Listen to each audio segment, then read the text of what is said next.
Ready?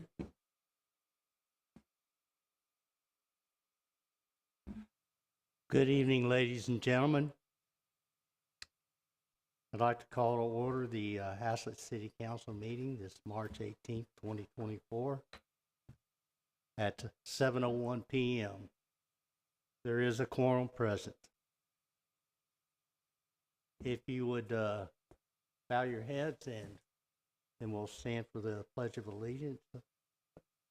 Thank you, O gracious Father in heaven. Thank you for the many blessings we receive. We ask that you watch over us and guide us in all that we do. In Jesus' name, amen.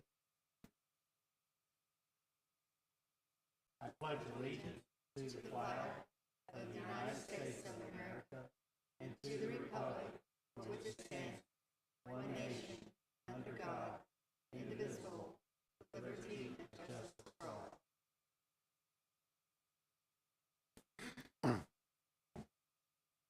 Item 3, citizen participation and comments. Do we have anybody that'd like to address the city council at this time? Or shall we, they have items specific?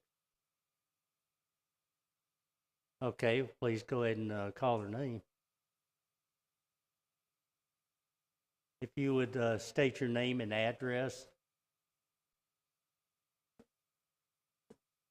On that mic, there's a button in the center. There you are. Thank you. I'm Pamela Cates. I live at 202 Blue Mound Road East. And we've had the pleasure of a huge housing complex go in down the street, and all their utilities are underground. They are now wanting to put up telephone poles in front of my house. If you go west on Blue Mound Road that way, it is nothing but telephone poles.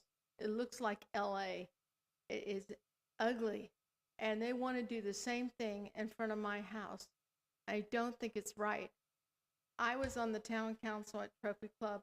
We were responsible for the build out of what was remaining in Trophy Club. We didn't have the problem of electrical poles going everywhere. So somehow I would expect that we would have you guys could do something to get these people to do it right, because that electrical line going in is for Encore. It's not TCEC, it's Encore. They're putting it right in front of my house. And if you look at any of the states that put up these telephone poles, there's a lot of problems with telephone poles in general. They get hit by lightning, they fall over, they do all kinds of stuff. And all that's going in front of my house. I did not move here to have telephone poles in front of my house. So I do have a compromise. TCEC puts all their electrical poles on the back part of our pasture in the back. Why can't they run it that way? Why do they have to run it in front of my house? And I am the house that's the closest to the street. I understand.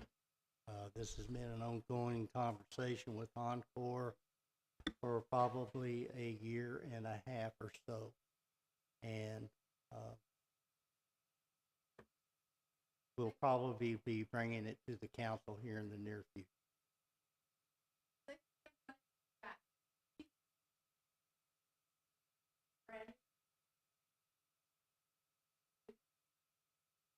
Thank you.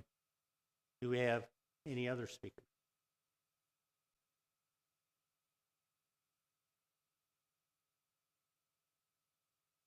My name is Sandra Smith, and I live at 300 Gamble here in Old Town. And I've had lots of issues up there on my block. Lots of issues with the park, the traffic, with neighbors. Just lots and lots of issues. And the problem that I have going forward is when I go to code enforcement, it's the sheriff's department problem. If I go to the sheriff's department, it's a code enforcement issue. I feel like a ping pong ball. I have been batted around for at least 5 years. I've had water issues, water shedding issues. I've had disturbing the peace issues. I've had neighbors throwing beer cans and having parties, you know, in my yard. And recently I did an open records request for all the police reports at my address. And I built my house in February 1985. I lived up there peaceably for a lot of years. But the police reports start at my house in 2007, and I've had close to 50.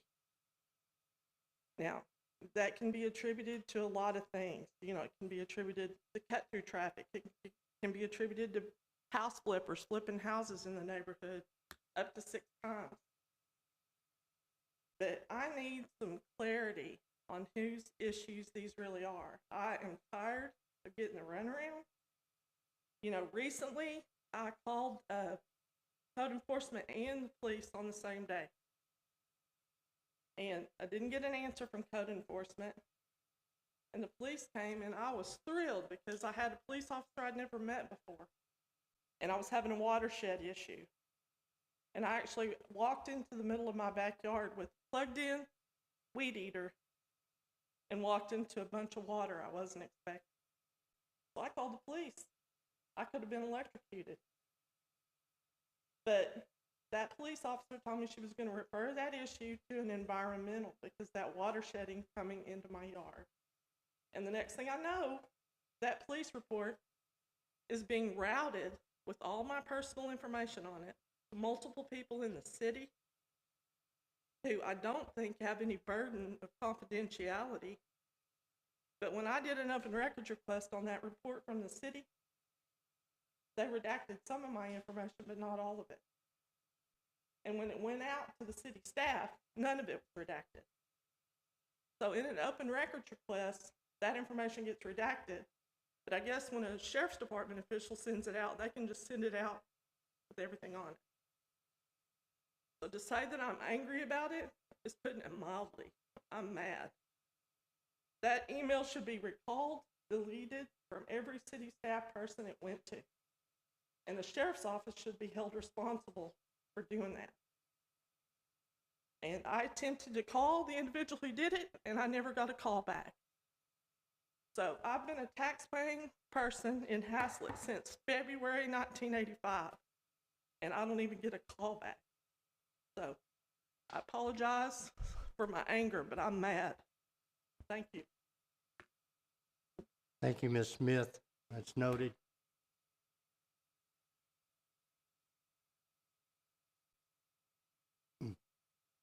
Do we have any other? Say it again. Again. The other two pertain to an item on the agenda. 8E. Very good. All right then. Is anybody online that would like to address City Council? No, sir, nobody has signified. All right, let's go to item 4, items of community interest.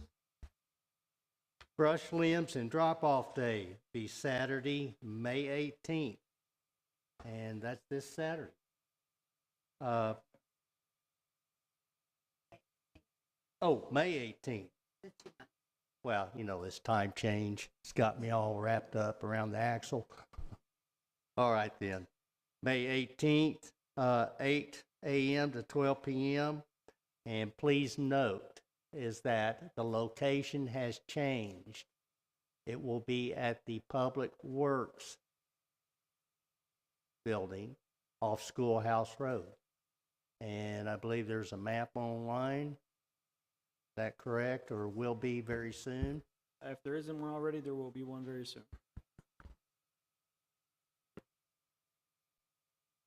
Annual Easter egg hunt will be held Saturday, March 23rd, 2024 at 4 p.m. at the community park. Well, that's always a great time. Please come.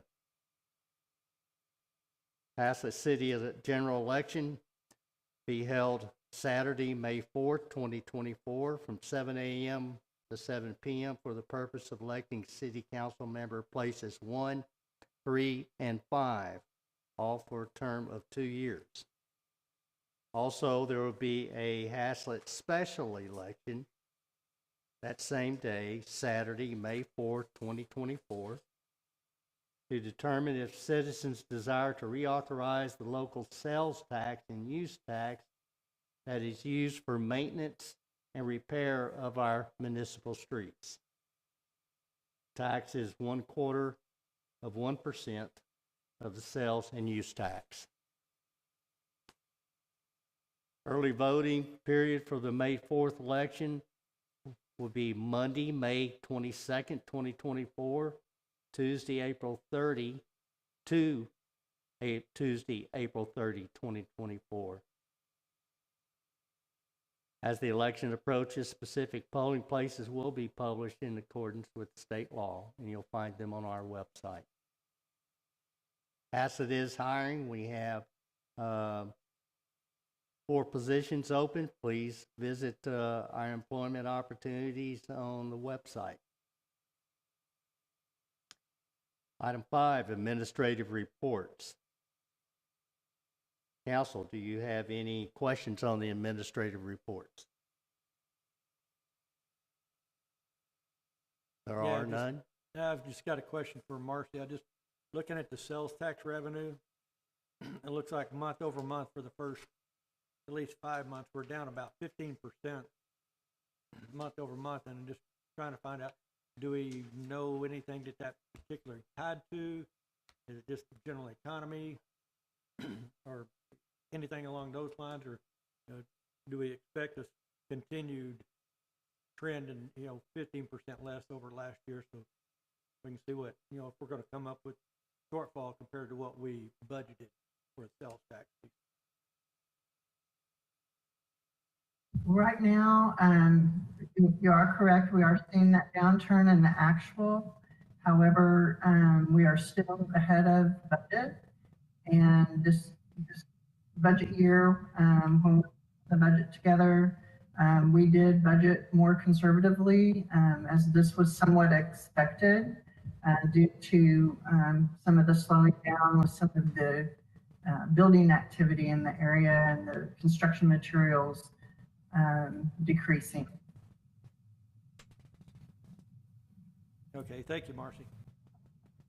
You're welcome. Any other questions? Mayor Halsey, will we be getting the economic development and engineering when they're available to be sent to us? Yes, ma'am. Absolutely. You have them. You have the, You have the the engineering. I think in you have this? hard copies here at your desk. I'm sorry, I only saw the first one. Oh, yep, there's engineering.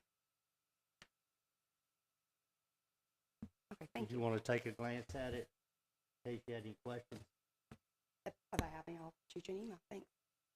Very good. Any other questions, council? No questions. I just wanted to say thank you for pointing that out, because I was looking for those too, Councilmember Morrow.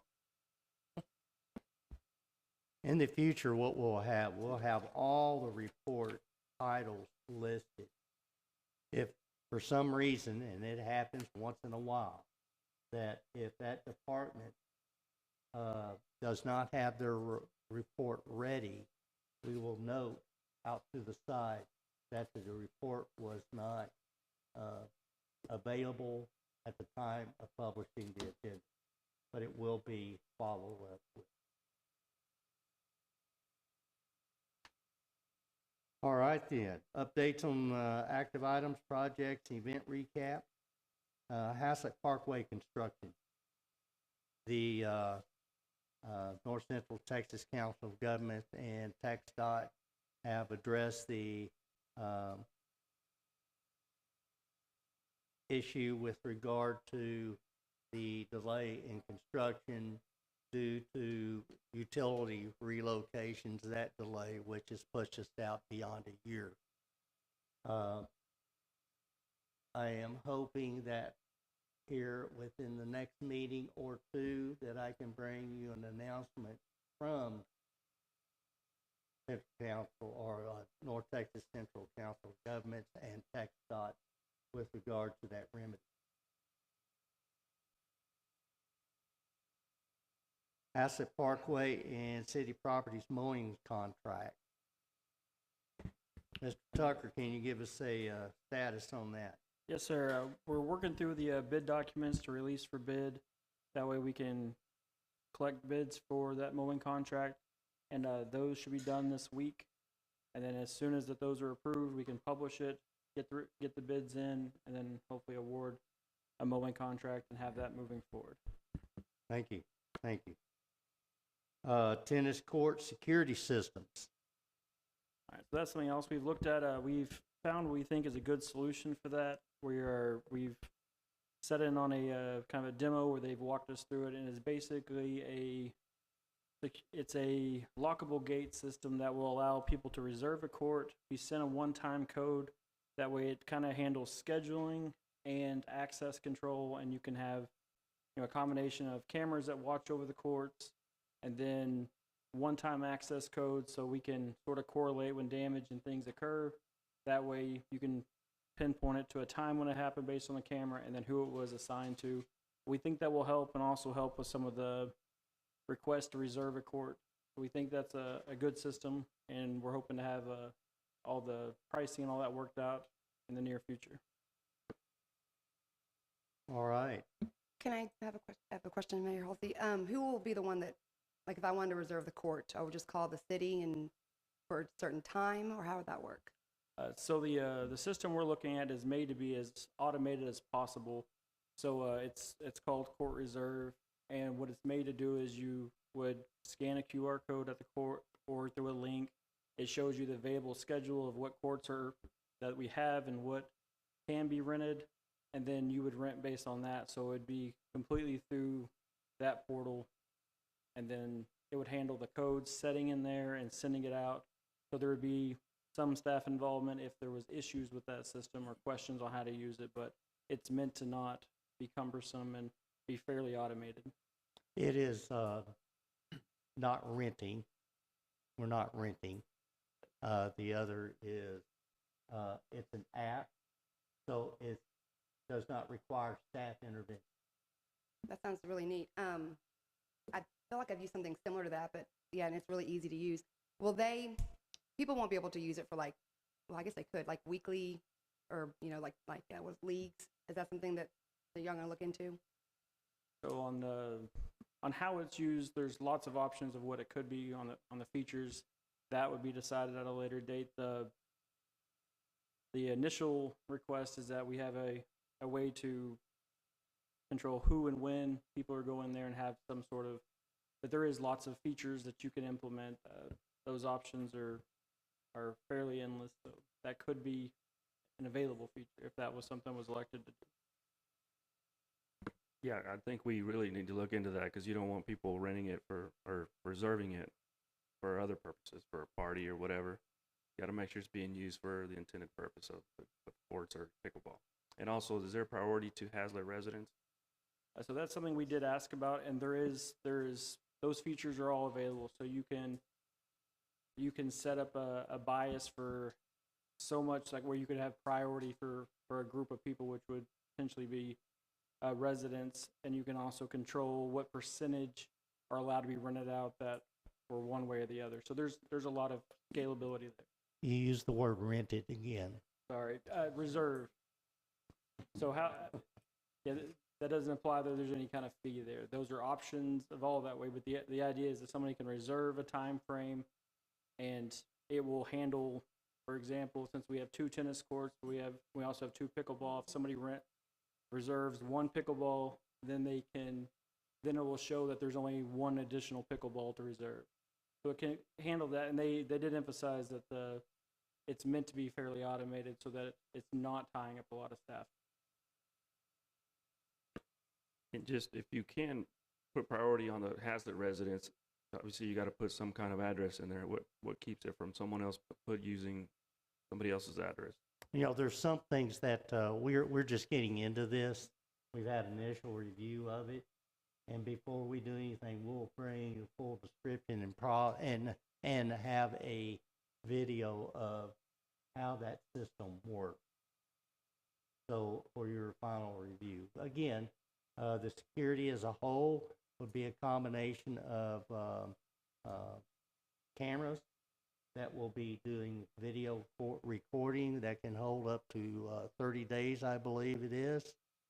And also this Maglock, it's a Maglock system with access code that the app generates for the user. It gets, for each new reservation, you get a new access code. It's not just a one-time code. The thought behind that is, well, we don't have to hire somebody to watch TV streams. And if an incident were to happen, because Public Works is out there daily to see the court and the area as a whole, but if they notice something that's occurred, some vandalism or whatever it may be, they can go back and review the tape. The tape will have a time and date stamp. From that time and date stamp, they can go and see in this reservation system who had that access. So that's the whole point behind it. So we're looking forward to it, but again, we're on the front end of it, but we'll bring you that presentation as James and the rep can get that together for us. Yes, sir. Mayor Halsey, Yes. can I jump back to item 6A real quick that has the project? Yes. When you bring that forward to us, I heard you say that there's the delay close up to are you going to have any idea? Has that always been a day-to-day slip since they had to stop, or is it exponentially stopping? Or do we have any opportunity to get back on track? We have no opportunity to get back on the original schedule, no. To answer that question, it's not a day-to-day slip. I hold a weekly meeting on a project meeting on this that involves TxDOT and engineering and others to update the progress, and is over a course of time, maybe from 1 month to the next. So there's been 3 updates on the projected construction completion, substantial completion, that has slid that out, and that had been driven by delays in the utilities getting their assets relocated. It's been more like as they slid, it's not a day-to-day. The 1 month they slid 1 month, but now it's 2 months sliding the schedule. Right. Well, it's So, actually 14 months 14 out. months. Okay. So there's no opportunity. So now we're looking at 2026. At least. So I'll bring that up when I get those dates and what COG and TxDOT have for rectification to recover from that. When I say recover, it's not to get back on track, but it is to officially move the contract dates out. I can say it's probably never going to return back to the original, but I just wonder if there's ways that they can actually look at it to recover some schedule to bring that in if they possibly. They are continually looking at that opportunity. Yes. Very good. All right, let's go to item 7, consent agenda. We have the approval of the March 4th, 2024 regular city council meeting minutes. March 12th, 2024 special city council meeting minutes. And item 7, approval of the Tarrant County Emergency Service District Number 1 annual agreement for fire services. I'll make mention that the item 7C, the Tarrant County Emergency Service District 1 annual agreement is an annual agreement that, and it has not changed. Mayor Halsey, just real quick question on 7C. I noticed in there that we get that they reimburse $25,000 for hoses and that type of thing. Yes. Has that been happening every year? Yes. Okay, thank you. All right. Do you have Mayor Halsey. anything on the consent agenda you'd like to remove? Mayor Halsey, Yes. I'd like to make a motion to accept the consent agenda as presented. Motion is made to accept the consent agenda as presented. Is there a second? I second that. There is a second. Any further discussion? All in favor? It's unanimous. Motion passes.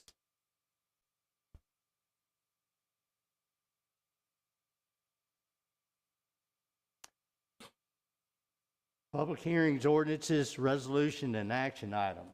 8A, hold a public hearing on Heritage Christian Academy Board of Directors' request to implement a school zone 20-mile-per-hour reduced speed zone on FM 156 in front of the academy.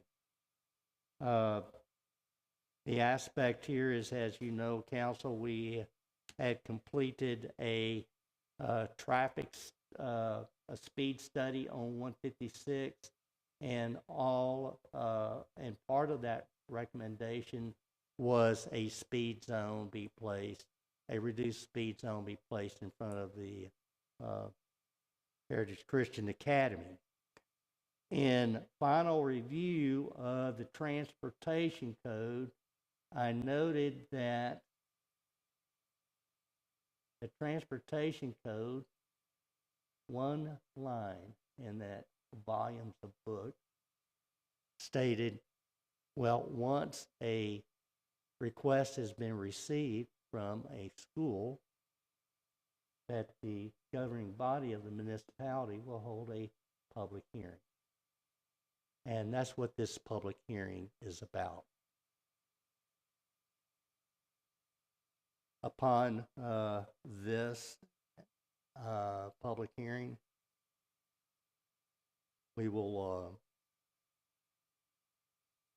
and resolution, submit that speed study in whole, inclusive of this note of the public hearing, and therefore we fulfill all requirements of that and be submitted to TxDOT. So at this time, I would like to open the public hearing on this item at 7:28 p.m. Is there anybody present who would like to speak to this item? I'm Eric Crawford, 114 Brentwood Lane, and also the pastor of Heritage Baptist Church and head of the board of directors of Heritage Christian Academy. We just really would love to have the traffic slow down between the times they're coming in and times they're going out. If you did not know, in fact, this last week we had a wreck right there where a lady hit the back of one of our ladies, one of our teachers actually, as she was pulling in to our school. And so thankfully she was in a big Yukon XL and got hit from behind, but she also, it hit hard enough that it slid into the next vehicle. And so it hasn't happened a whole lot over the years. It's happened, 3 or 4 times, but if we can slow the traffic down, that'd be great. So I appreciate anything you would consider. Very good, thank you. Is there anybody else who would like to speak to this item?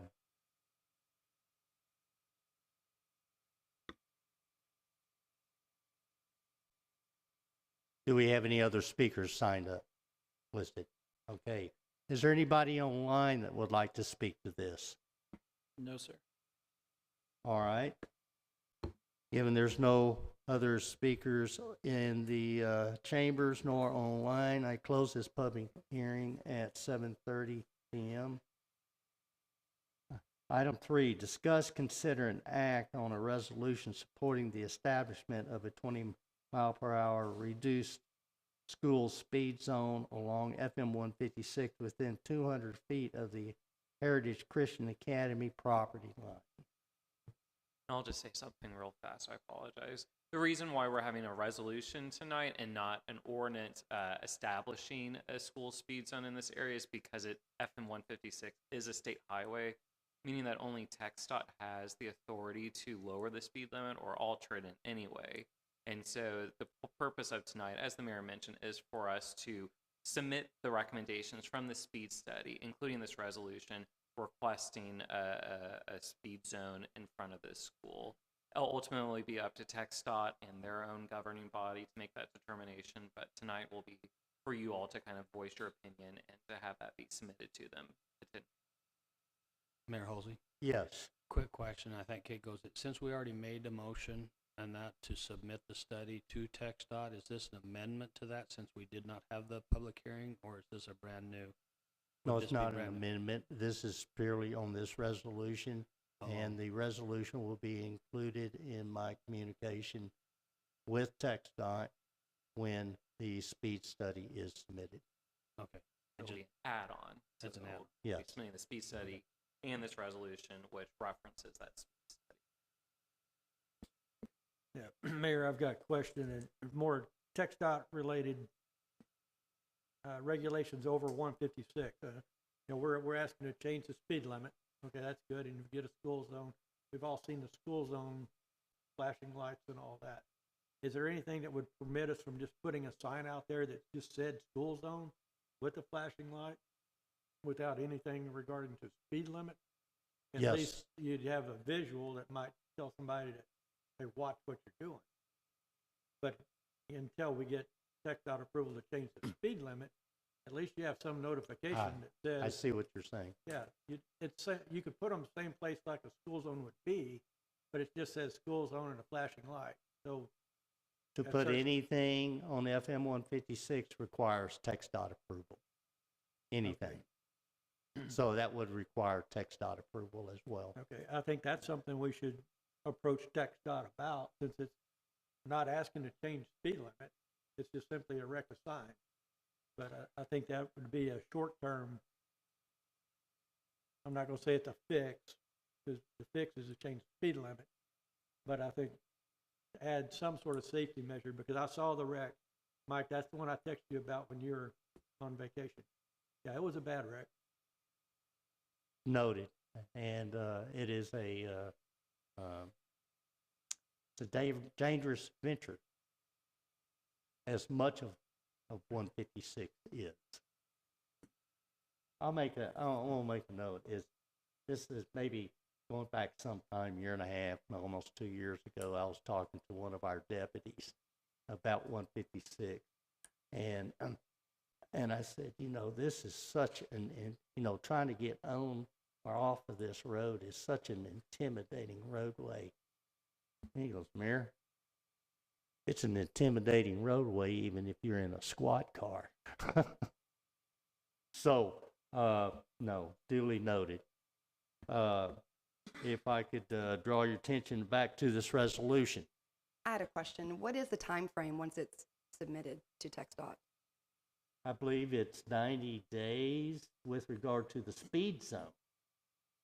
They're required to answer us in 90 days? I don't recall that exact number, but something like this, I think I can probably get it elevated and addressed relatively quickly. Yes, that will probably require the mayor's soft power to try to get it through the bureaucratic jumble of TxDOT. I don't think they have a required date, but there could be. I'm not aware of it if there is one. I have a question. Is there a state law that requires, I guess this is a private school, so is that the reason there's not a school zone there now? So the transportation code doesn't discriminate between private or public schools. It's just that it has to be requested by the school. And so the school district would be the one that would be requesting it for their schools, for the public schools. And in this case, it came from Heritage Baptist to request it for their school. And so that's just kind of the process here. The school zones aren't necessarily, automatic just because the school opens. Someone has to request it, and that has to come from their board. Yeah, that's a good question. My other question is, if we submit it in its entirety, can TxDOT say we approve the school zone but not the 35, or can they pick pieces? Let me address that. I'm going to take two approaches. One is the study itself has mentioned in it, the study recommends a school zone. Well, I'll make a independent, at the same emailing, a formal request for the school zone independent of this traffic study. So they can act on the school zone more quickly than they'll act on that overall speed study. Okay, I was talking about the 35 that's listed on here. This is 35. But they will act on the speed zone independent of that. Okay.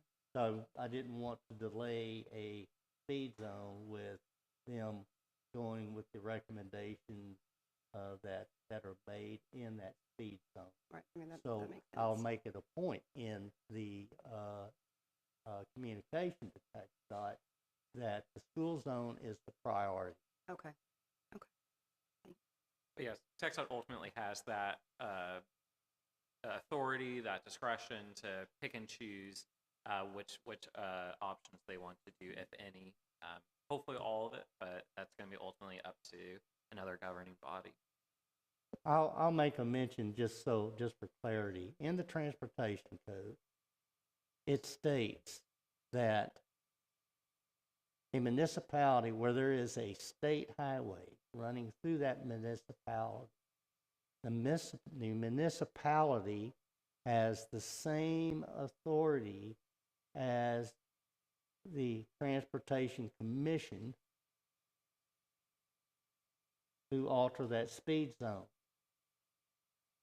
But then you keep reading, there's certain criteria to follow, such as a speed zone, speed study, and then also that it is submitted to TxDOT for their concurrence. So there is in lies, but it only took about 15 readings of the same thing in multiple portions. It is not a very concise document at all. So I read that first line, oh, well, we'll just pass an ordinance and go change it ourselves. No, timeout. So that is that. So there is, I'll say, preference giving to the municipality and calling for a change, but it does require TxDOT concurrence, and understand that TxDOT's mission in life is moving vehicles as quickly as possible from point A to point B. But we live here. And they are aware of it. So if I could draw your attention back to the resolution. Mayor Halsey, Yes. I'd like to make a motion to support a resolution for the establishment of a 20-mile-an-hour reduced speed school speed zone along FM 156 within 200 feet of the Heritage Christian Academy property line. Motion is made to approve resolution supporting the establishment of a 20-mile-per-hour reduced speed zone along reduced school speed zone along FM 156 within 200 feet of the Heritage Christian Academy property line. Is there a second? Yes, Mayor, I'll second that. There is a second. Any further discussion? All in favor? It's unanimous. Thank you, council.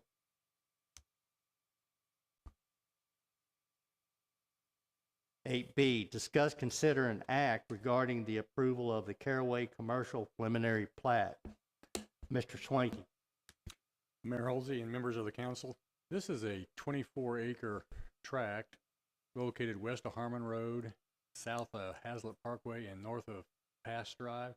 And it contains 12 lots that are being preliminary platted.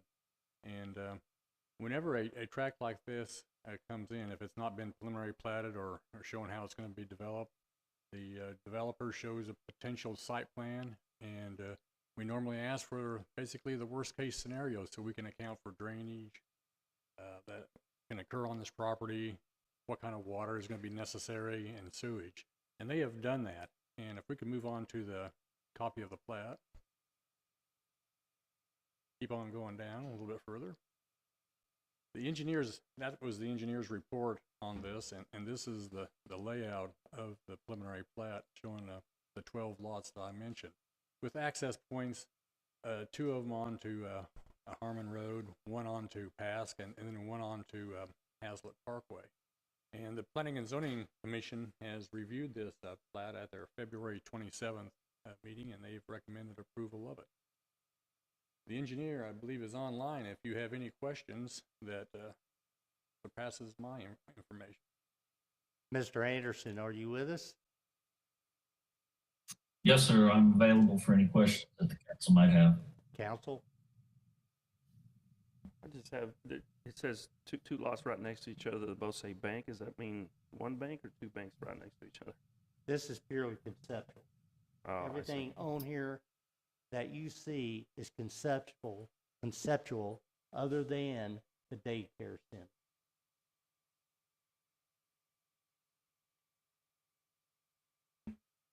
So, Mr. Anderson, so it's possible for these lots, how they're depicted now, could be changed, and could they be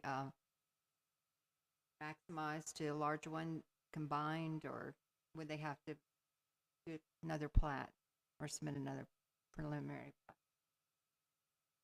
If they were going to reduce the number of lots shown here on, and they could show that the adjustment of a property line or removing a property line, and it did not have an impact on what's been approved based on the preliminary engineering, we could forego the redoing of a preliminary plat. If they were to propose any uses that were more intense than what's presented herein, then they would have to go back through the preliminary plat process.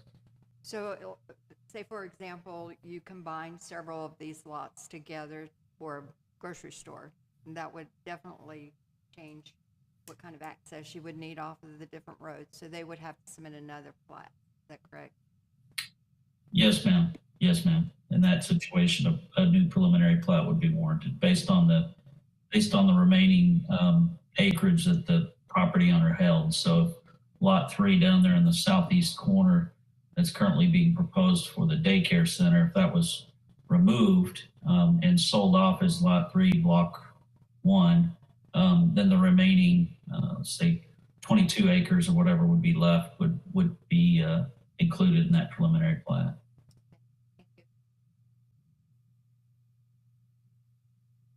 Council, any other questions? Yes, Mayor. My concern really stems back to, I think, our previous council meeting. On the north side of this, it shows that entrance and exit going out to Hazlitt Parkway. I'd like to see on a site plan how this is going to interact with the turn lane that's going to go into the Quick Trip on the opposite side of the road.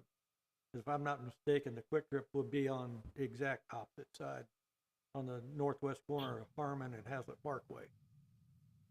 My concern is we're going to have a turn lane going into Quick Trip, and you're going to have an entrance and exit coming out of this. Now, the developer's shaking his head no. So is that not a true statement? Mr. Anderson, would you like to address that, please? Yes, sir. Mr. Tucker, can you kind of zoom in at that north driveway just a little bit more there onto Hazlitt Parkway? If I'm off, just let me know if I'm off on what I'm looking at. There you go. So you can kind of see the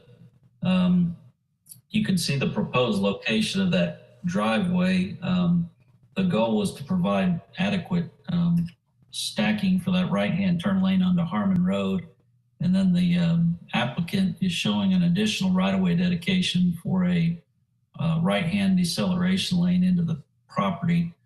And so with the final design and construction of that hooded left into the Quick Trip there in the median, we'll coordinate that access point to ensure we don't have any conflicts and make sure that we don't have any potential issues there. Because I think what I'm hearing from you, Mr. Ark, is that median opening or potential median opening conflicting with their proposed drive location there on the north side. Yeah, it's just, I just want to make sure we don't have a conflict between the two. That's the main, Yes, sir. main issue.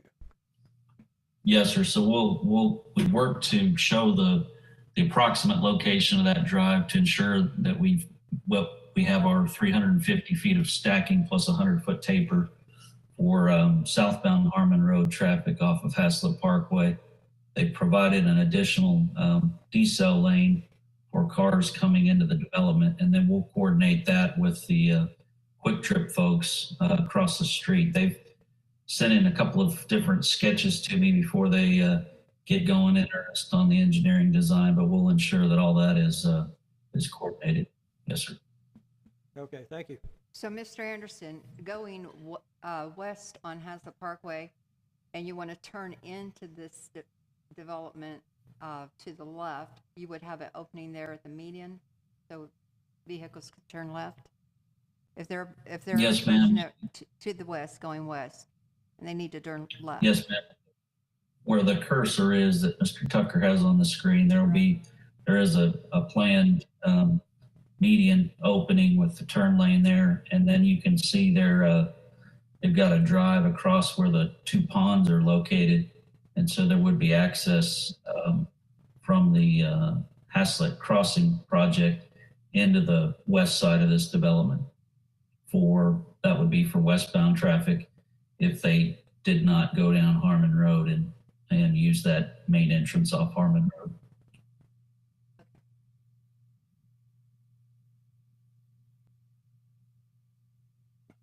Mayor Halsey, Yeah. I'd like to make a motion to approve the Caraway Commercial Preliminary Plat as presented. Motion is made to approve the Caraway Commercial Preliminary Plat as presented. Is there a second? I second that. There's a second. Any further discussion? All in favor? It's unanimous. Thank you, council.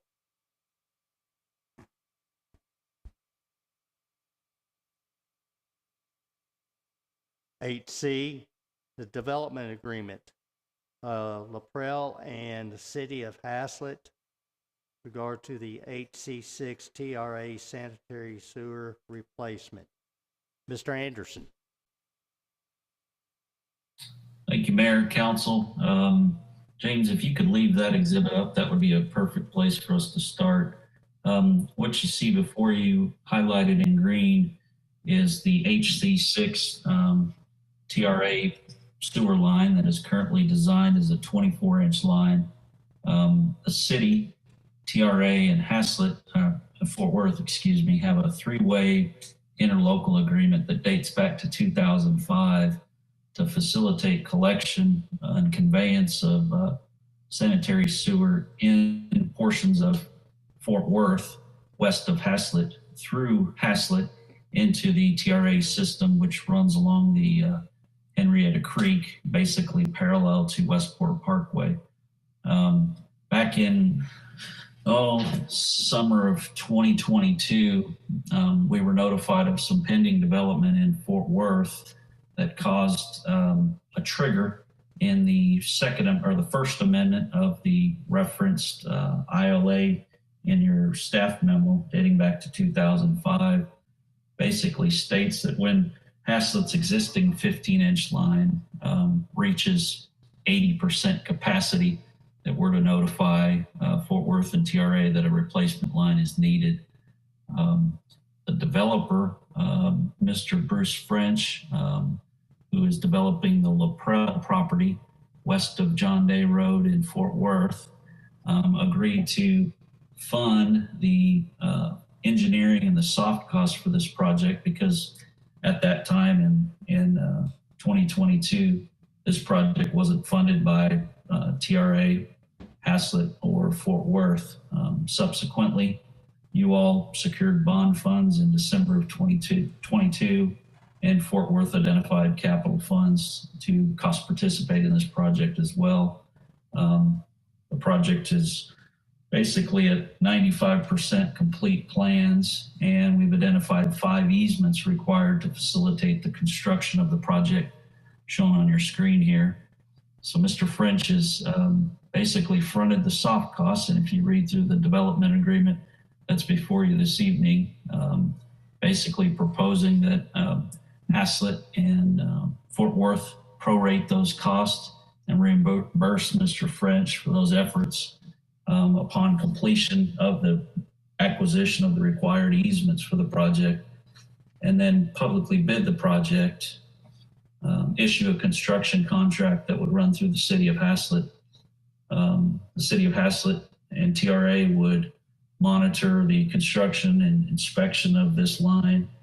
Upon the completion of construction, this line would become a TRA asset once flows are going into it from City of Fort Worth. Mr. French has a large offsite Fort Worth sewer line that ties into the recently completed TRA segment that goes through the park and through the northern portion of Laterra. And so once that project's in place and he starts generating flows through the Fort Worth meter station, then this asset, along with the one that was completed a couple years back in the park, would then be turned over to TRA.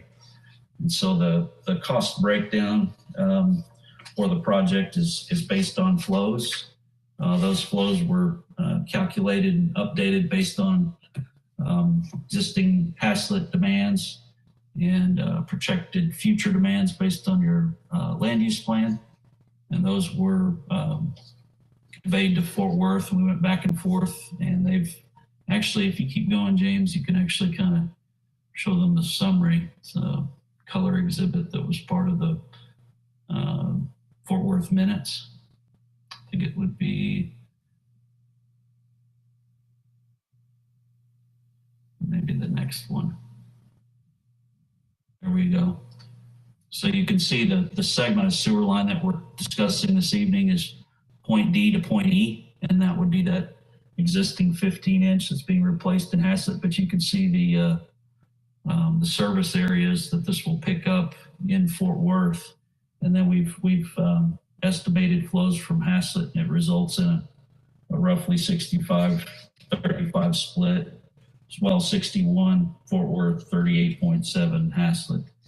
And so the intended goal of this is to execute this document so that we can move forward with the assistance on the easement acquisitions. As I mentioned, there's a total of 5 easements. That's permanent utility easements for TRA, as well as temporary construction to facilitate it.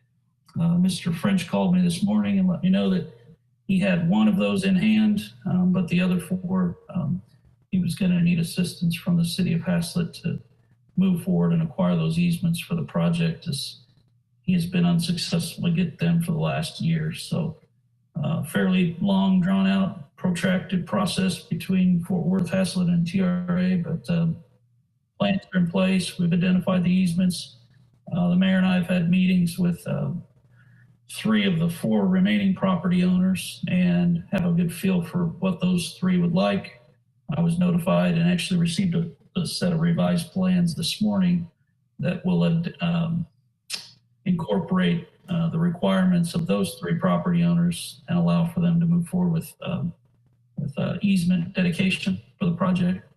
And the 4th property owner, we've been unable to get him to sit down with us and attempt to negotiate. So that's kind of where we're at on the project. This agreement just kind of ties everything together. This attachment B, it was for this development agreement, is the M&C minutes from Fort Worth, which is their staff report to their city council, basically identifying the funding and recommending approval of the amendment number 2 to the local agreement. And so we felt like it was important to show that Fort Worth has identified the project and recommended that they move forward with execution of amendment number 2 to the ILA. And so this document identifies the cost breakdown, requests that Mr. French be reimbursed for the upfront soft costs, and that the construction costs be split by Fort Worth and Haslett, and that Haslett be in charge of the project moving forward. So there will be a future ILA, formal ILA, coming back to you all for execution. That is in the hands of TRA's legal team as of last week. We suspect that should be before you in April. And then once we've obtained the necessary easements for the project, we will go out and solicit bids. And then there will be a bid recommendation put together by the developer's engineer. We'll review that and recommend award of a construction contract. So big picture, I think tried to cover everything. If there's any specific questions or comments for me, I'll be happy to try to answer those at this time. Mayor Holsey, I have a question for Mr. Anderson. Yes. So your Exhibit B, I'm looking at Exhibit B here, what I was given for the agenda packet. And I wanted to discuss the Blue Mound Road and John Day intersections, and Blue Mound Road and 156, but your Exhibit B is different than my Exhibit B. Do you know what I'm talking about? Well, yes, ma'am. That's a very important part of this agreement. I apologize for not mentioning that. Can just it be put up to there? help everybody Yeah, I want to compliment reset. I want to compliment you on being proactive on taking in consideration the stress that these roads are going to take from these new developments going in. So I really appreciate Well, the yes, time you ma'am. put into that. But Well, I it's appreciate not- that and, for the reminder. Yeah, if you could go back, James, to the front end of the document so we can go to that section of the agreement real quick. Well, I think you're going the wrong way.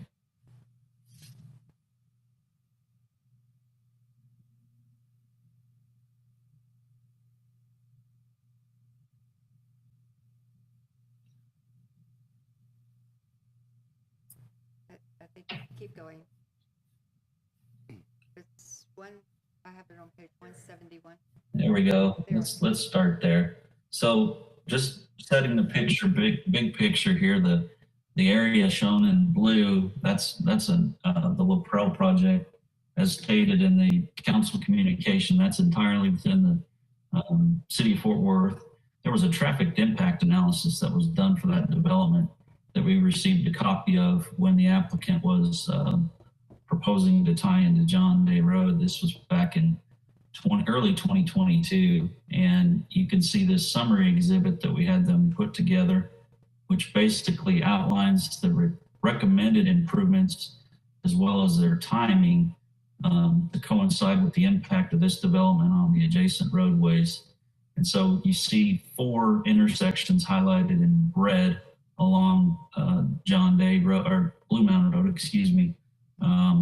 We've got the John Day Road intersection as well as Blue Mound Road at 156. And if you key in on the improvements there, basically when the traffic impact analysis was performed, data was collected, and the projections were done through modeling in 2021, there was a series of improvements recommended at John Day Road and Blue Mound Road to consist of a left-hand turn lane for John Day Road, a westbound right-hand turn lane onto John Day Road for Blue Mound Road, etc. And then they went into 2026 projections that included the site conditions, which also said that intersection needed to be signalized, and that westbound left turn lanes or west and eastbound left turn lanes were also recommended at that intersection to go in with the signals. And so being that this project was entirely within City of Fort Worth and that they were platted through Fort Worth and that we had no real mechanism in place to require these improvements be done, we got with the developer and said, hey, we really need to find some way to paper this up. And they agreed to allow these improvements to be tied to this agreement. And so what we did is the second part of the agreement basically outlines and refers to this traffic impact analysis in this exhibit here that lays out the necessary improvements at Blue Mound Road and John Day Road, as well as Blue Mound Road and FM 156. And so the gist of it is these improvements that are shown here on Exhibit B, which refer back to the traffic impact analysis for the development, those will be concepted. There will be a cost estimate put together, and then the developer will put together a set of construction plans. The city will go through and review those construction plans and coordinate any necessary permitting by any jurisdiction, such as TxDOT there at 156. And then the city will go through and bid and administer the contract for these improvements, coinciding with the timing recommended with the development schedule. And so here we are, it's 2024, so 2026 will be here pretty soon.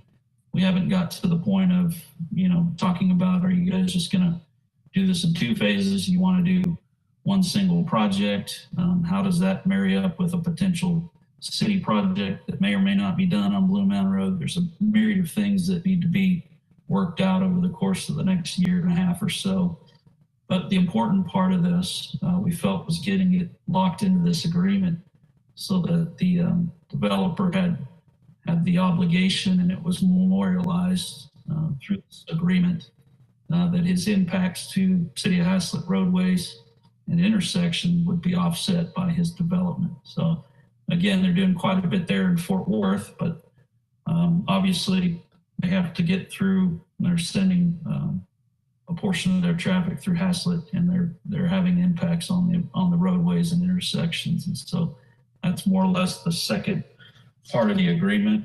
And I appreciate the Mayor Pro Tem for bringing that out for everybody's attention. And we kind of structured the framework of the agreement and the language in a similar manner to what we had done on the sewer portion. That seemed to work for everybody.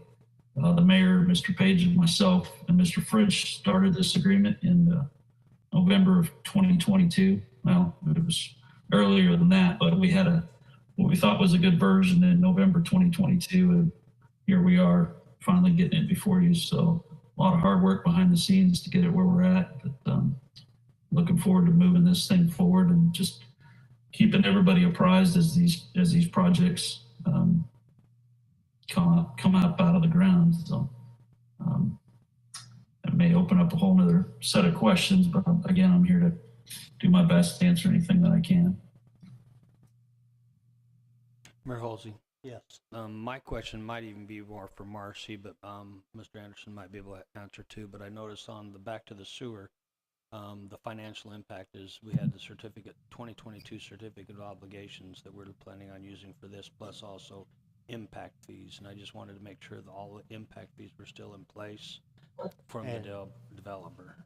Yeah, I don't think Marcy is online, but yes, I can attest to that. They are. Okay, just wanted to make sure.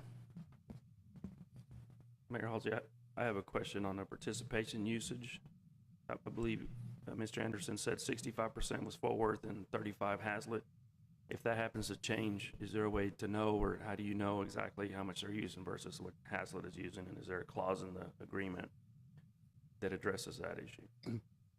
So your question is, For the example, agreement has the split of 65-35.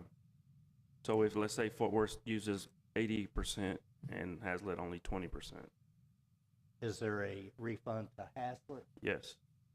Well, Mr. Anderson, I'll let you answer that, but this stuff flows through meters. And no, there won't be a refund. Is that Haslett will have a certain capacity that's for Haslett only.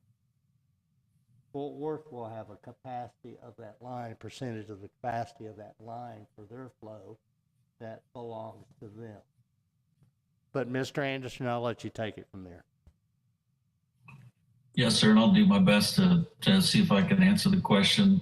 James, could you go to that, the other exhibit B, the colorful one towards the end of the packet, please, sir? Oh, there we go. Okay, Councilman, so you see 2 future meter stations. They're calling one meter point A relocated to meter point G. That's the facility that's going in for Mr. French's development. So flows will be metered at the city limits line via that metering station. And then there will be another metering station, at which point, when they're trying to get the area in brown, there's currently a lift station out there, I believe. And as soon as they make that connection to the gravity system, they'll also put in a meter there. So once those facilities are in place and flows come in, we'll have a way to monitor and total flows into the system. TRA they'll deduct out Haslett flows, and they'll be able to bill appropriately. Mr. Halsey spoke to it. The goal here is to take the build out projections based on current zoning and land use for both Haslett and Fort Worth and get them to size the line appropriately. And that's kind of why this was such an effort to get off the ground. It took quite a bit of planning effort on both parties to come up with a size that worked for both parties. It wasn't too large and yet provided adequate capacity. So the goal would be, if for whatever reason our 3,500 gallons per minute or whatever our 38% was, if we have some excess capacity and Fort Worth were to need that capacity, I'm not quite sure how TRA would deal with that. We would just have to discuss with them. That's not currently contemplated in this agreement. I have not seen the ILA back from TRA and Fort Worth.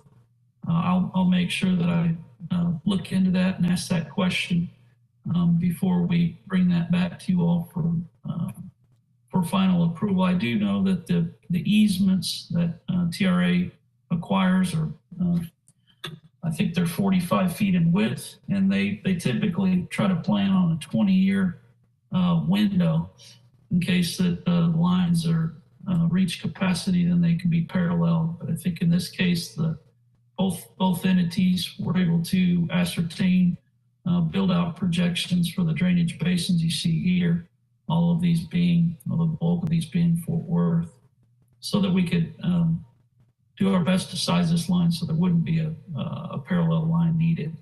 But I'll make sure that when we visit with TRA about the ILA that we look into that. That way we can answer that formally when we bring this back to you.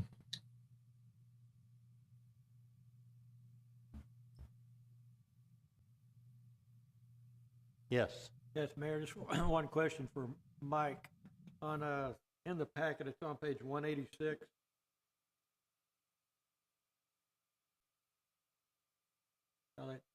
So down there on 1.6, and this was highlighted before, but it says Fort Worth's responsible for retaining all the easements.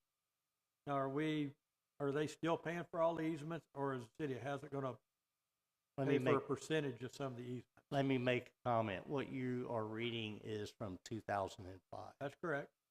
And we'll have a new agreement. And that's that ILA that Mike is speaking of that will be brought forth. But go ahead, Mike. Yes, sir. This 1.6, Mr. Horyak, I'm not sure if that was, I believe that was in reference to the stretch of line that was in Fort Worth, with the segment, HC6 segment being entirely in City of Haslett. We felt like it was important for City of Haslett to be responsible for easement acquisition for landowners within the City of Haslett. We have let those property owners know that we are working on behalf of a regional entity to secure these easements. To answer the question about cost, the cost of the project is the cost of the project. So, if the project's $3 million or 3.5, we'll split it based on that flow percentage that we calculated.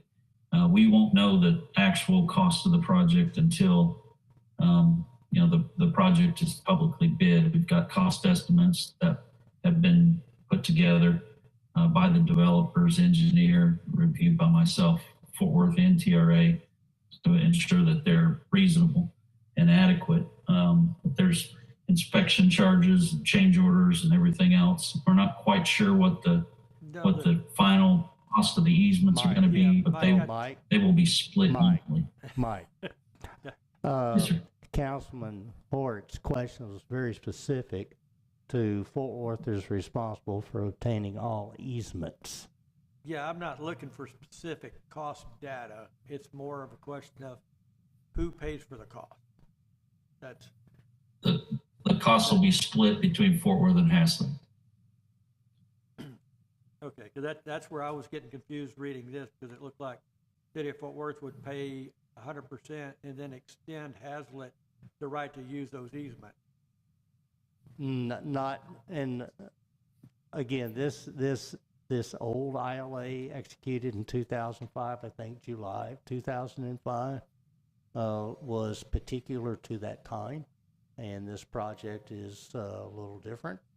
And Hazlet is negotiating with all the property owners within Hazlet, Fort Worth, all their property owners within their jurisdiction. But the cost of easements is part of this project, and it'll be split. Okay, thank you. Did that answer your question? Kinda? Yeah, kind of. That is, yeah, I just, like I said, I know it's 2005, but that's the data we were given in our packet for review, so that's part of this. Oh, the so old that's- contract was, the old ILA was given, so just for that's- historical. I just want to make sure, hey, I don't want to pay for something Fort Worth should be accountable to pay for. I mean, we've got it up for all Understood, expenses, so- understood. Mayor Halsey, I'd like to make a motion to approve the development agreement between LaPrelle and the City of Hazlet, HC6 TRASS replacement.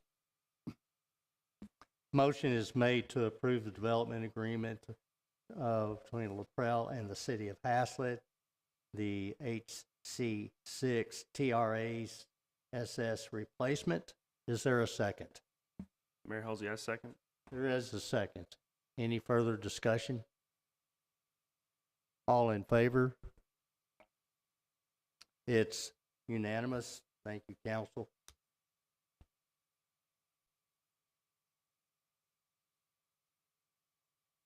Eight D, discuss, consider, and act on a recommendation from the Capital Improvements Advisory Committee.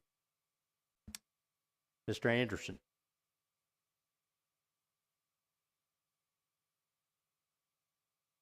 Yes, sir. What you have before you here is a recommendation from the Capital Improvement Advisory Committee recommending that you all continue to fund and use the available impact fees towards projects that we have highlighted in your packets. There's, I think, 3 or 4 of those.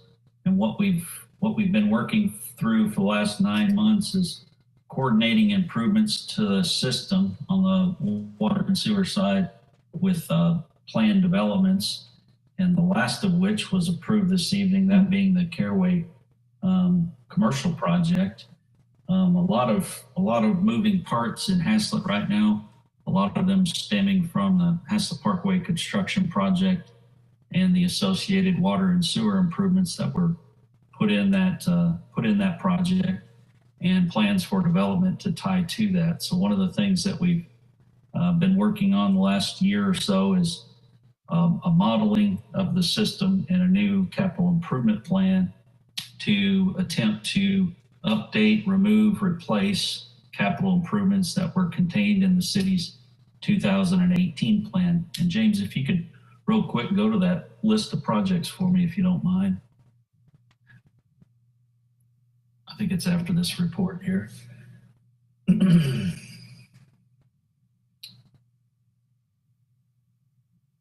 There we go. So we've got a list here, and you all remember the presentation that we made last year about the $40 million worth of projects here identified on the water and the sewer down below. And so you'll see cost, and you'll see recommended projects that we know need to continue to be funded. And then we've got other projects that we've identified as either being removed or they're on hold pending the system evaluation. So with the approval of the preliminary plat for the Caraway commercial and the finalization of the city's pressure plane boundaries via south of Hazlet Parkway, we were able to move forward and finalize the capital improvement plan with regards to water and attempt to parse out and pin down some of the recommended projects that have come out of our model, remove and replace projects, and thin that list of 16 projects down to about 7 or 8. The goal here is to try to take advantage of what the system has in place and couple that with development participation and coordination, which we've done for the last 9 months on a total of 5 projects there in the city, to try to remove some of these projects and update the impact fee. And so the recommendation from the CIAC that you have before you is to continue using the available funds to fund the highlighted projects. And then we will be making a presentation of the land use assumptions and the capital improvement plans to the CIAC here in the next couple of months. And we'll begin the formal process of an impact fee update for you all. So the recommendation this evening is that you accept the CIAC's recommendation that was provided to you all and continue funding these projects. And then the next couple of months, we'll be back for you all with a list of new projects, a formal water, formal sewer master plan, and we will outline the process, which takes about 6 months to formally update the city's water and sewer impact fee program. That's kind of a high-level overview of where we're at, what we're trying to accomplish.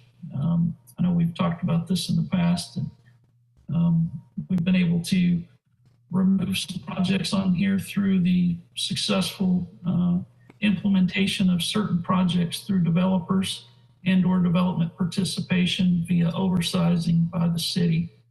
And those are good opportunities for us to take things off this list and see if we can't develop an impact fee that's adequate to ensure successful operation of the system. I don't know if there's any other questions for myself. I don't typically do the impact fee study myself. I've got a gentleman in my office that specializes in it, and you'll get very familiar with him as we start the process. But high level, that's kind of what we're talking about this evening on this item. I wanted to make mention to Councilman Ricketts. You asked the question about the use of impact fees at the bottom. Well, the third project that's highlighted at the bottom is $675,000 for the TRA meter station. There's the use of our impact fees on that particular project. Okay, that's for the LaPrelle property. That's part of that. Part of line. that, We okay. just got through reviewing. Yeah, I was questioning too. I guess, And there's actually a part of what we've done here, and I should have spent a little more time on that. Mr. Thetford in the building department and Marcy worked with Roman to identify the number of connections made, the number of impact fees paid to the system, the number of fees remitted to Fort Worth, the number of fees remitted back to the developer. And there's a summary in here, and I think it may be 1 or 2 pages up, James, with the real clean. There we go. That next one there. But there it is. So as of September 30th, 23, there were $2.5 billion available in water impact fees, and the sewer impact fees totaled $965,000. And so this recording and reporting is required under the local government code. We're to provide an accounting of all fees collected and what those fees are being applied for.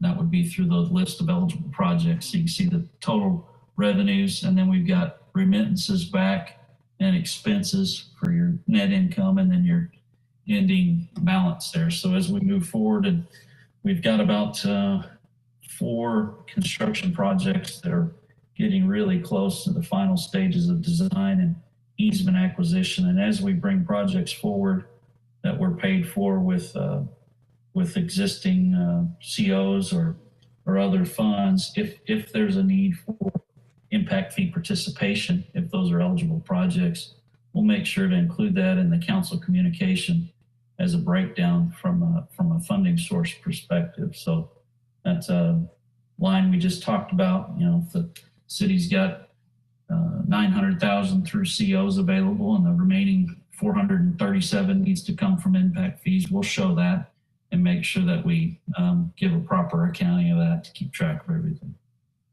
Okay, Mayor Halsey.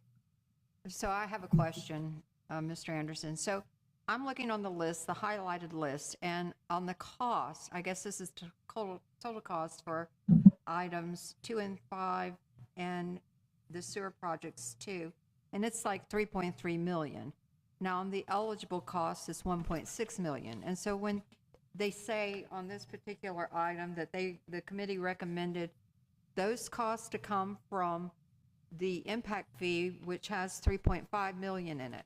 So are we taking away 3.3 million now, or is it the 1.6, or is it as time goes on, or do we need to keep funds in here, or are we,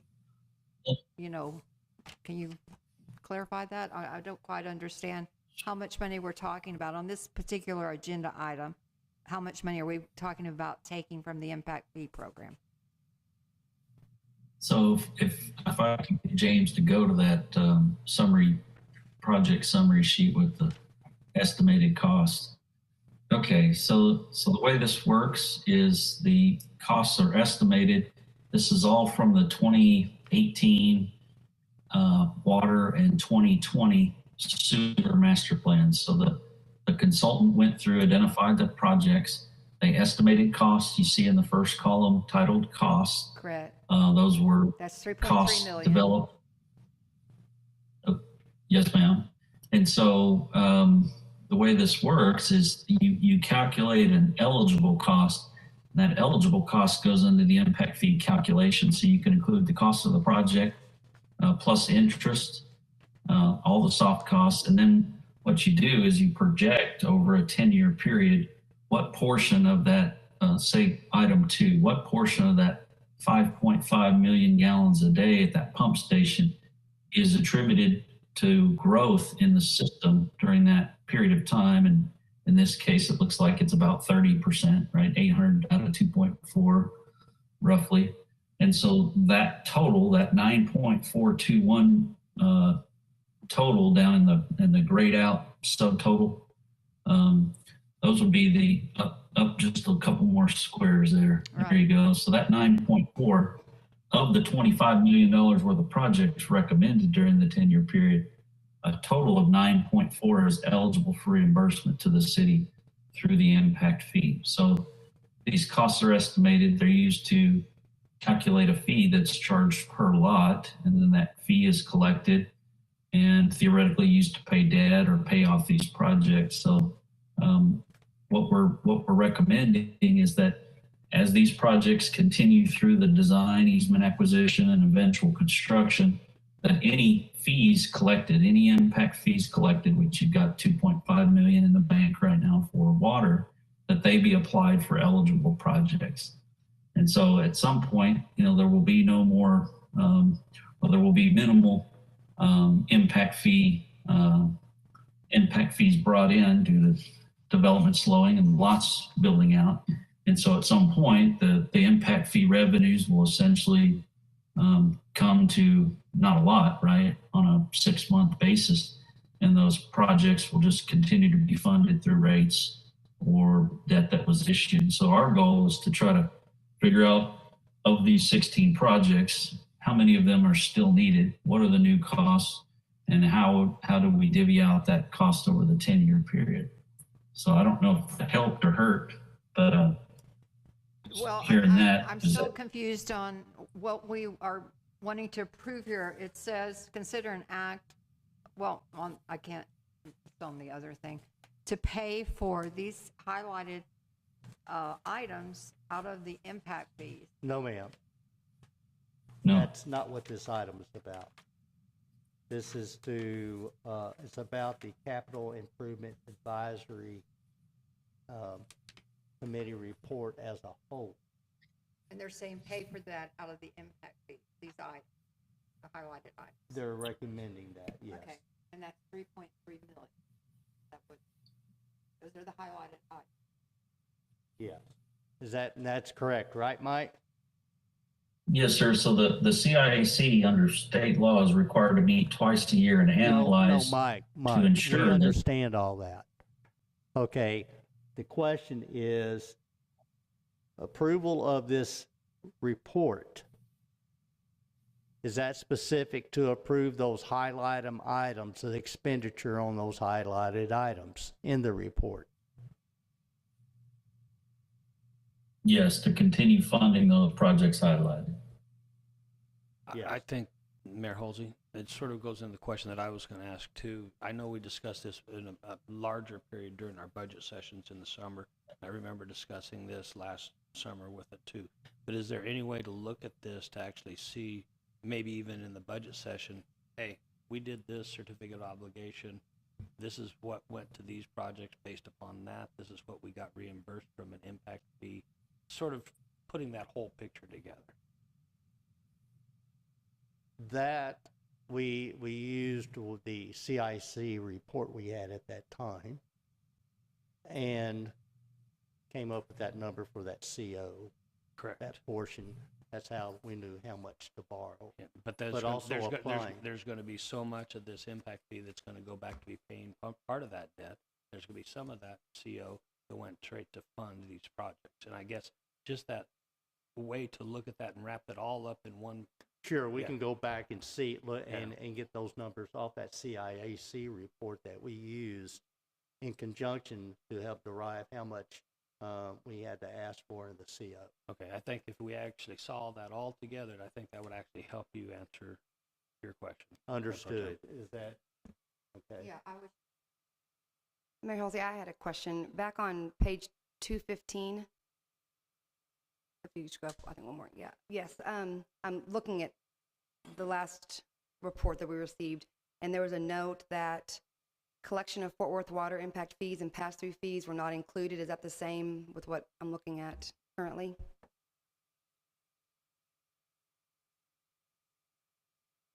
That's correct. Those were just collected and passed through, so those are not reflected in this summary here. Okay, thank you. Yes, ma'am.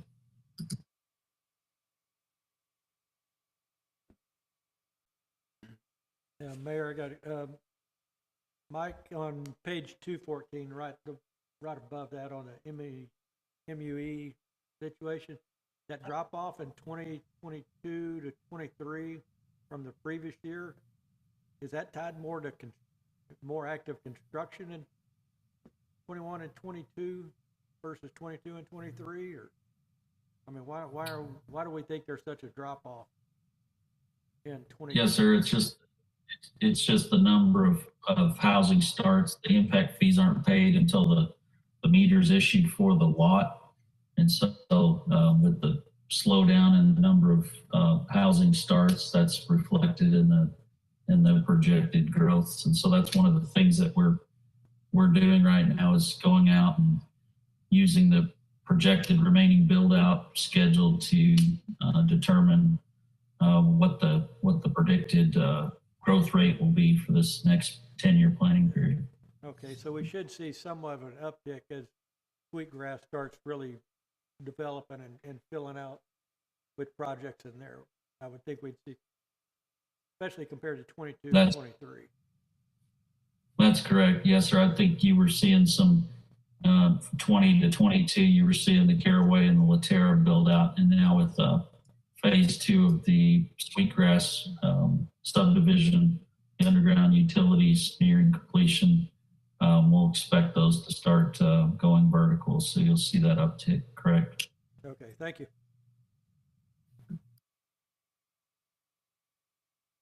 Very good. Mayor Halsey? Yes. I'd like to make a motion to approve the recommendation from the Capital Improvements Advisory Committee for their project. A motion is made to approve the recommendation from the Capital Improvements Advisory Committee is submitted. Is there a second? I'll second. There is a second. Any further discussion? All in favor? Aye. It's unanimous. Thank you, council.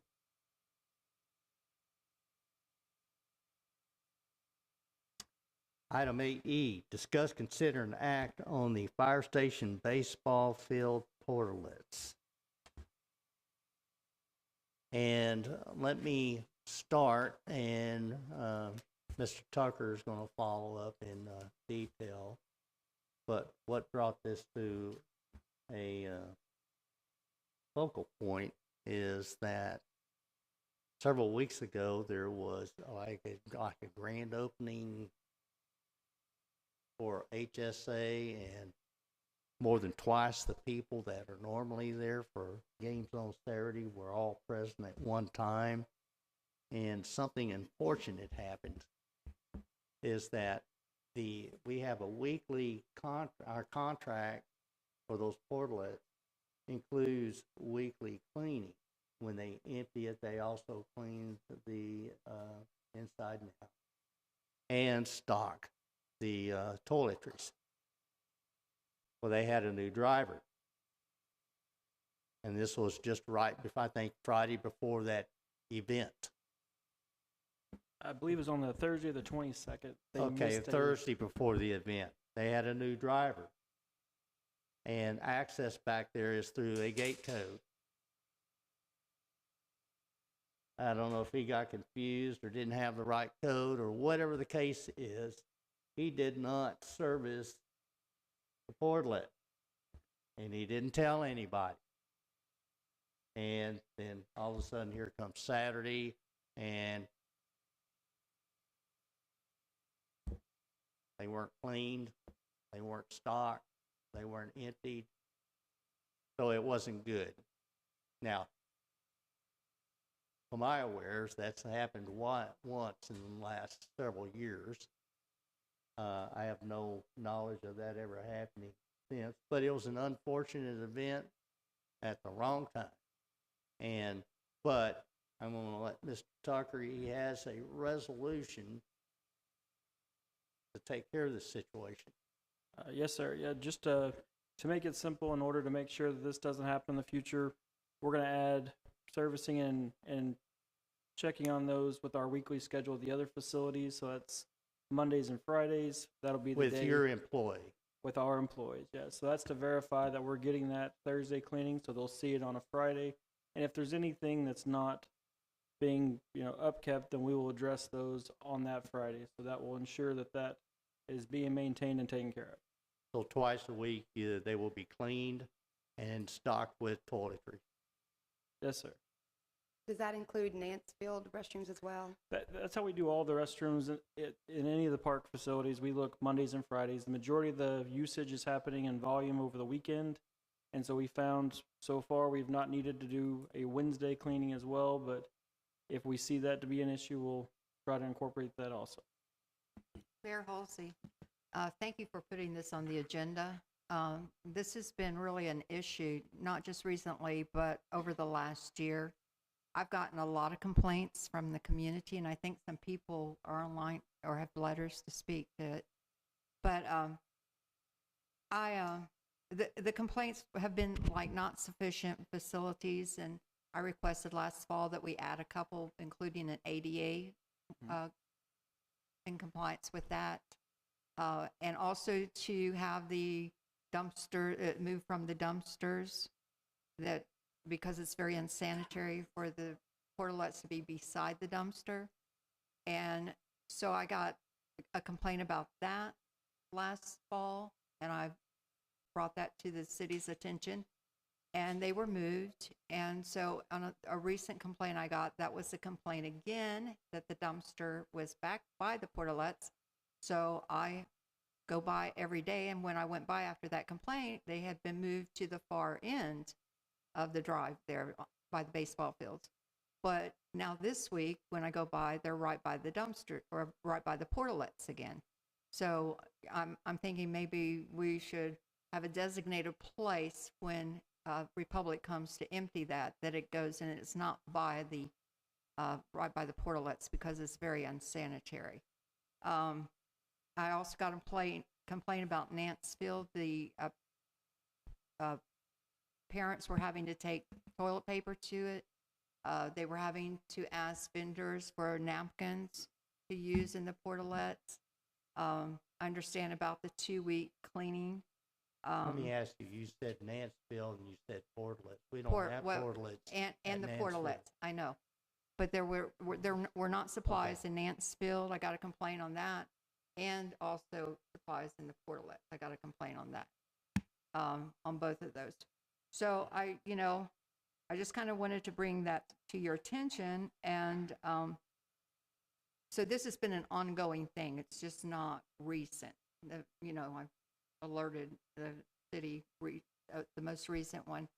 But I also would like a solution, to hear a solution for the dumpster, that it's not sitting beside these portlets, because it's very unsanitary. Well, that's interesting. I didn't know that, because we had that moved for that very specific reason. And the portlets are over by the dumpster now? So the porta potties are typically right off the edge of that paved road, and the dumpster is on the surface in near proximity of them. Somebody had recently moved the porta potties closer to that paved surface, which put it in the way of the drainage ditch. So during any heavy rain, they were pretty much underwater. We did pull them out of there during all this heavy rain because it didn't make them really accessible.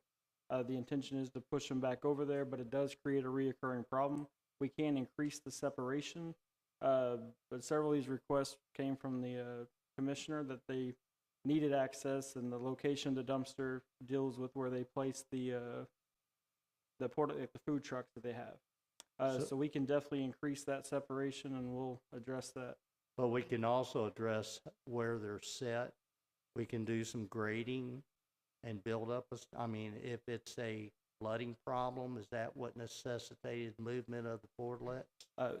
They were moved for some unknown reason, not by us, presumably from somebody that's playing baseball behind there. They were So moved someone to from the yes. baseball, from HSA moved them? I can't speak to who moved them. They were moved directly Someone into else the moved ditch. them besides the city. Well, okay, so I drive down that road quite a bit. Did you move them? I did. I got my a trailer, and I loaded those things up and moved them.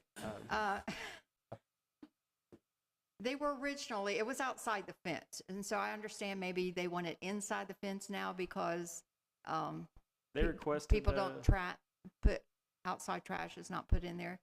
But when I got the complaint just recently, a couple weeks ago, that it was sitting by the portalet, I went and checked, and it was all the way at the end of that driveway, at the far end. That's where it was sitting, or kind of in the middle. So that it right in the middle of the drive was where the dumpster was backed up. And so, well, that's great. It's not sitting there now. And then when I check, like I always do, drive down there, and I go, they're sitting right beside the portalets again. And so it seems like to me it's Republic that is doing that. And they need a designated area that, each time that's not being moved to different places. That's just my opinion, but I wasn't there when they moved it. So I have no idea who moved it. If I was able to, I would. So to my knowledge, the dumpster has been in roughly the same place, but we can ensure that we find a way to designate it so that they keep it in the same place. They may move it plus or minus 2 foot when they actually pick it up to dump it, and that's why we keep it on the pavement. That's the only way they'll service it. Is there not a reason we can't put that dumpster at the end of that road? The request was from the Sports Association because if they're taking out the trash between games, it's a long walk, and they have So no they want easement. it up close to the gate. Well, it's to minimize the link I know between what all it's the for. fields. They just want it up close to the gate. The placement where they had it is where they requested it's equal distance from all the fields. So you have the practice. It was in the middle. It was in the okay. middle, and the portalets were up front. But now the dumpster's up Is up before the front? portalet. You know what? Mr. Tucker's going to figure this out. Absolutely. So, I'll tell you what. These multi-million-dollar deals are easier to deal with than these portlets and that dumpster. That's all I know. so what we're looking at on this agenda item, all right, so we got to deal with the city employee now that's going to go do things.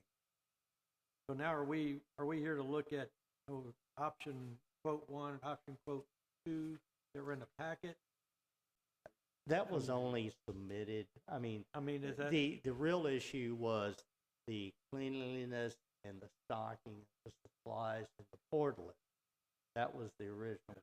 That was what your original request was. Right, and the accessibility of the ADA, I got complained, it's very difficult for people in wheelchairs to get into that ADA portalet, and elderly, Understood. grandparents. You know, and that's maybe something we can look at, because I know that you are in the process of that ADA sidewalk that will be coming out soon to get bid and built. Yes, sir. And maybe the plan would be locate that ADA restroom somewhere near that ADA sidewalk. That's separate from the other three. But with What's the purpose of the trailer?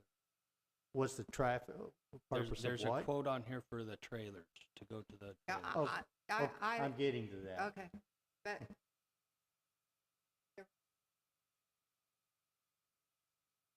You're supposed to notify me. People want to speak. There's one citizen here and one submitted via email. All right, well, let's go ahead and pause. I'm sorry, I didn't know that. Would you like me to read the emailed one first and then hear from No, let the person who is here who would like to speak first. Miss Joette Keene?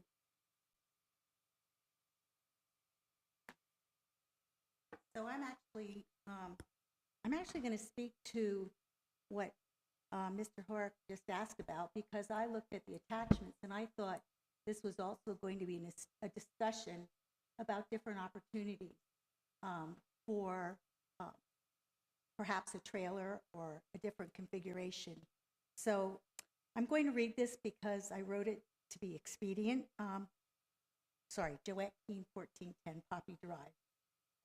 And I first want to thank Councilwoman Broyles for her continued championing of the Hazlet ball field improvements. I know she's been a real advocate for this ever since she's been on council.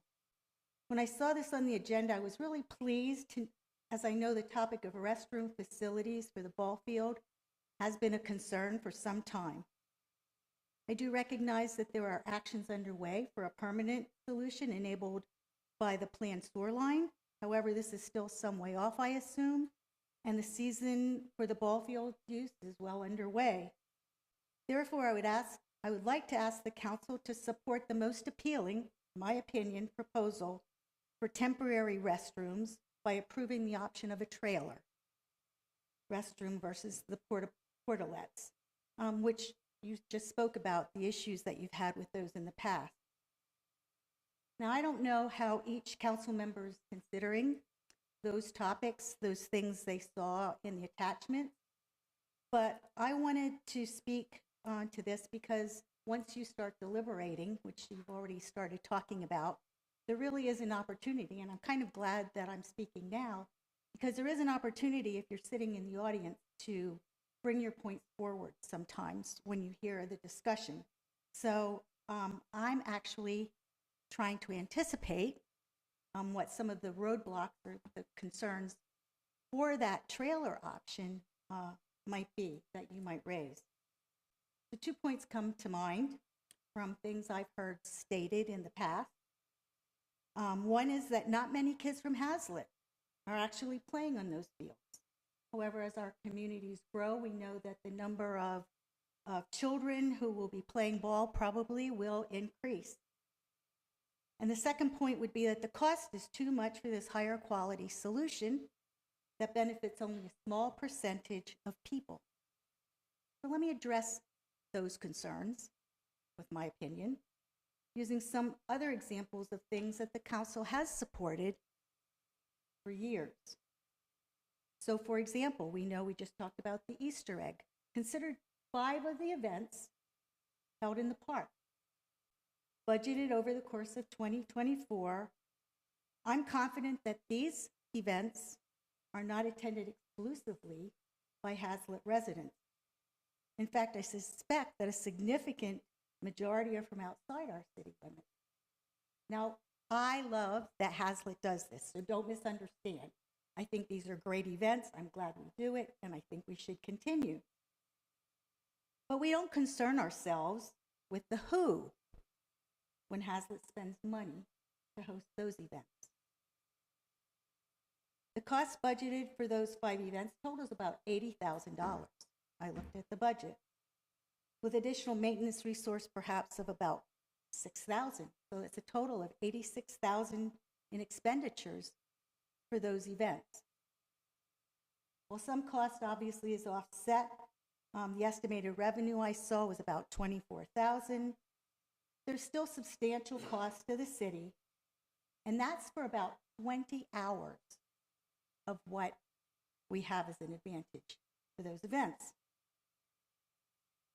I'm going to talk about another thing that the council has approved. Consider the brush service that the council's approved, which, okay, is restricted to Hazlet Waterbill, basically residents. You know, there was likely a time years ago when this was a benefit to majority of the citizens existing in Hazlet neighborhood. However, over time, with all the new neighborhoods and developments, the percentage of residents this benefit has significantly decreased. But the council voted to continue to provide this service, even though it benefits only some. There was an appreciation that it was valuable to those limited citizens and therefore retained. And that's a good thing. But again, we didn't think about who when the cost was. We didn't worry about whether it was a big support or a limited support. So the cost for that specific service is $32,000 for 2024. So here's my takeaway for when you deliberate supporting ballpark improvements and the quality of which solution you support. The ballpark, while serving the limited Hazlet population, is no different than those other items I just cited, which you have supported for years. The cost of the trailer type restroom facility would cost approximately, I looked at the figures in the proposal, about $43,000 for the 6 months of benefit. I'm assuming it's about a 6-month duration, which is a whole lot longer than the money that we've already spent for these other events. And while I have no data, I know that ball fields in other cities have revenue generated by those who either rent or use the field. So this cost also could be offset to some degree, to be determined. But consider the more attractive that these facilities are, these ball fields with really nicer restrooms in a trailer than you're going to have in portalets. Consider that these more attractive facilities are more likely to have the cost of the use of those by others justified. And finally, I consider this. These ball fields and infrastructure that support them may be the only thing people coming into Hazlet from other areas experience. What impression do you want them to have of our city? Considering where we are in our developmental cycle, looking to bring in businesses, don't we want the most favorable impression to be generated for anyone coming into our city? I know I do. So I would encourage you to look at those attachments and those options and think about whether you'd be willing to fund a different solution to portalets and consider the trailer. Thank you. Thank you. Do we have another speaker? It was received via email. Would you like me to read it? Yes. So, Yes. Dear City Council and Excuse Mayor. me, can you state their name and their address? Stephanie and Brad Grace, 1406 Poppy Drive. Dear City Council and Mayor, we have been residents of Hazlet since September 2013, and our kids have been involved in HSA for a few years now.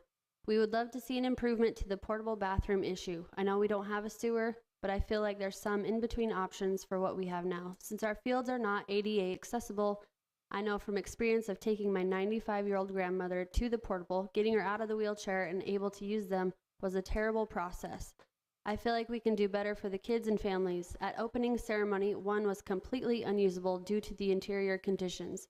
The other issue at hand is the lack of hygiene these offer. In a time where hand washing is so important in the post-COVID era, no one can. Please consider helping and giving us a portable bathroom trailer until we have the ability to build proper bathrooms. Sincerely, Stephanie and Brad Grace. Great, thank you. Please send them a note to thank you for the email. So the first part of this item was about taking care of sanitation of what we have. And we're going to do that by not relying on the contract fellow coming once a week, but we're going to do it twice a week and make sure that the toiletries are stocked each time. That addresses that.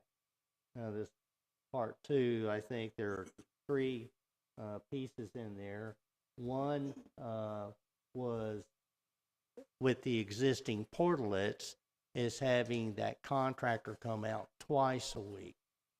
I don't think that's particularly the answer. The answer is our city employee does it. That we have our eyes on it and we ensure that it's done. They don't need to be emptied that often, not twice a week, hardly at once a week, but they will be emptied, once a week they are. But the issue has been the cleanliness and reliance on that contractor. So our city employee who maintains our permanent restroom facilities at Nance and at the community park will do this. And that's starting this week, correct? Correct.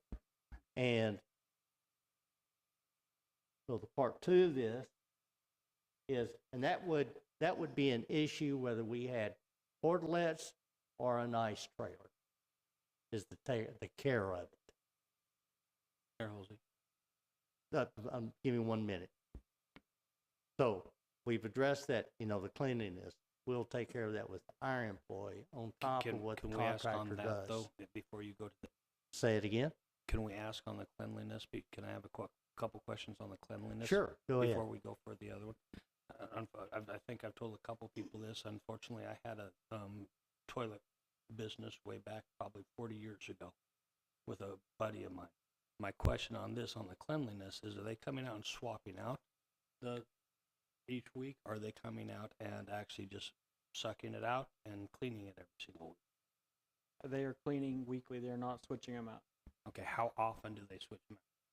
They do not switch those out unless there's damage or a significant issue with them. Okay, that was probably my biggest question on that, because again, it's very difficult to keep them clean if you don't swap them out occasionally, to take them back to a shop to actually clean. You know more about that than I do. So what's the standard? What should it be? I know when we did it 40 years ago, it was, you left them up for a month, and at that month, after every month, they were swapped out with, properly cleaned. So they took them back to the shop to do a thorough deep clean, put it that thorough way? clean, and then they were swapped out with new ones. So will you follow up on that tomorrow, please? I'll ask to see what the availability of that is. Yes. And ask them when they do swap them out, please. And then let me know your findings. Yes, sir. Thank you. So that was my questions on the clean. Now I'm ready to go. Very. Okay. So this cleanliness issue would exist whether you got a nice fine trailer or porta potty. We're going to take care of this cleaning issue starting this week. The option out there is a trailer. Now, what you've been provided here in your packet is it's a trailer. I don't know how many stalls that is. I don't know. Is it 4? It's listed as 5 to 6, depending on arrangement. There was lots of options. For the price that was given, how many stalls is it? Well, it's still listed as 5 to 6 for this price, and then it depends on how the ADA is attached. So Okay, so we're looking at, that's $7,624 a month. There's also an additional cost Now, for I understand electricity and Mayor water. Pro Tem had received a quote that's around 5,000. Right, but that did not include the 80H. This was a larger unit. So I got some around the 5,000 mark. Even from United, I got 3 different quotes, but I was quoting like to replace what we had 4. And then, but that did not include the 88 one. Yeah, How so many porta potties do we have now, and how many of those are handicap accessible? we currently have 4. One of those is ADA compliant. So right now we have a total of 4, so 4. this trailer would be about the same. This would provide 5 to 6 total. It would be provide one more than what we have now. There are smaller trailers though that you can, Uh, like I said, you can get bids There on? are smaller trailers, but I also got complaints that the lines were really long, but it could be because it was opening season, opening That day. was that one ceremony when Yeah, and twice the number of people were there. Yeah, well, I've heard before, but I think it's probably has more to do with it being opening seasoning. And on these stalls, a lot of times one of them includes a toilet, private toilet, and a urinal. So that's where they're getting the 5 to 6. On this Friday is opening for softball, so it could be a potential issue again. I noticed this trailer requires electricity, 2 to 4 Yes. 20 amp We would have breakers. to So have do we have electricity that? service. We do not have down there. And we'd also have to have a water service that is So- not available at So that those are location. 2 big issues that we, Yes. do we have water service? So we No. don't have two of the things Yes. that's required for the trailer, so I don't know if that's gonna be an option. That would be ideal temporarily, but I think we need to look at a long-term solution, do a Well- cost analysis of what it would do to put a permanent restrooms in these places. We have done that. Right now, is the installation of a sewer line, and that's $1.8 million to bring up through that property, and it's going to the fire station. One of the drivers to put that sewer line in, yes, the fire station needed a sewer line. There was an option to go across the street as well, but we've been back and we've looked at both options across the street being FM 156 or through this, probably from Maxwell all the way through this property. It's more value for the dollar to take the route through that ballpark property, Maxwell through the ballpark property. But also that line installation there gives that sewer line that we would need to build a permanent restroom facility at those ball fields. And that you will see on your budget coming up. It'll take probably a year and a half before that sewer line's installed. And so the funds will be available to build that permanent restroom facility. That has been, I think, almost a year ago that the cost was estimated on that, and it was around $280,000 to build the permanent restroom facility. Now, was that was that to buy a trailer? I believe that was the restroom facility. Okay, all right. So that is, but what we can do now is, because to build a restroom facility, we have to have X marks the spot. X marks the spot, hasn't been determined yet. But we can determine where we could park a trailer and cost out what it would take to get electricity there. Cost out what it would take to get a water line. Mayor Holsey, And then, yes, did we have any type of estimate like this one? Because last week we talked about the place with the pavilion with the bathrooms and everything on the getting the appropriations from. Were those the costs that went into the appropriations of how much it would be to put a bathroom there? yes, Okay. but that was just for yes, it was, but that site is not the same as that ball field site. Well, that, it seems to be that site would be more difficult. I don't think we have. Anyway, yeah. so we could cost that out for what we have there and where it would probably go. But Okay. also, I'll make a note, is we could get a new trailer there, but accessibility is still going to be an issue, getting across the ditch. So we would probably need to address at the same time a concrete walk path to those things. It would take care of the flooding issue, though. It's elevated, correct? Yeah. One of the problems. So So is there any other trailers, this might be a dumb question, are there any trailers that don't require those two things available? Electricity and water? I mean, you need water, but I mean. I think one of the ones that will supply those things at a fee was John to Go. Yeah. So anyway, but they could include all that also. Could I ask that you share your information Yeah, with I'll send Mr. Tucker? Yeah, I'll send it. I had another, oh, go ahead. We had a few options that included the rental of a generator. You'd have to have somebody start the generator, so there wouldn't be. It could not run 24 hours a day, so there would have to be a window of time. That's why we didn't really provide a cost there. Is how do you keep something like that without X amount of hours per day, and then you'd have to feed it diesel in the rental cost. There is a couple solar options, but some of those were they were utilizing skylights, and again, they were about the same cost. We didn't include those either. So would the council like us to endeavor and cost out these options? I think so. I think we need to get all the costs in line to see what it would cost to be able to get electricity and water to these facilities, either permanently or temporary. Okay. And also a long-term solution on the cost of what it would be to put a permanent facility there for all the fields. Okay, Mayor, here's my take on this thing right here. We got an agenda item. We stick to the agenda item like we always, let's try to stick to the agenda item. I looked at this. This is an item with cleanliness in these porta pots that should be addressed in a park board. That's what that's for. They've got a budget. Clean the porta pot. We hire somebody, we got a city person that's going to clean them. That's what the agenda item is about, is cleaning up what we got. What we should have for an agenda item for city council is to address ADA issues. I think that's beyond park board.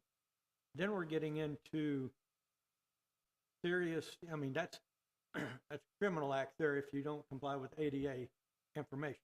That's what we should be looking at. Long-term plans for, we get sewer down there, that's a council agenda item because we're talking about capital expenditures, tens, hundreds, thousands of dollars. But we got a lot of tangents that's come out of this conversation. I think some good conversation. Sounds like Maryland's got great information on rentals, but just the agenda item itself.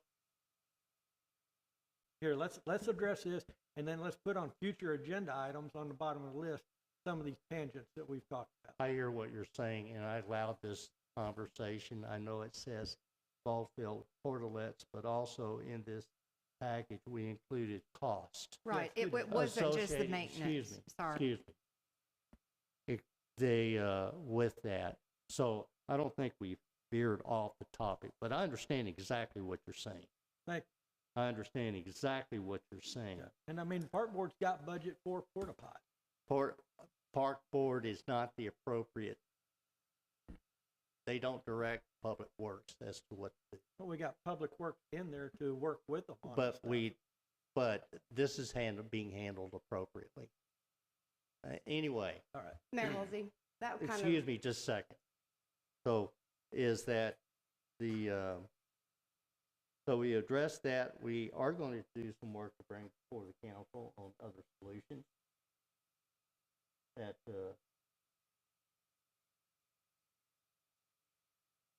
and you were asking. I was just going to comment that I also had the park fund pulled up, and I was wondering if there was something in their park fund or park board improvement fund that we could maybe split the cost, go to them with some. Okay, well, some that of would the be another cost. discussion item.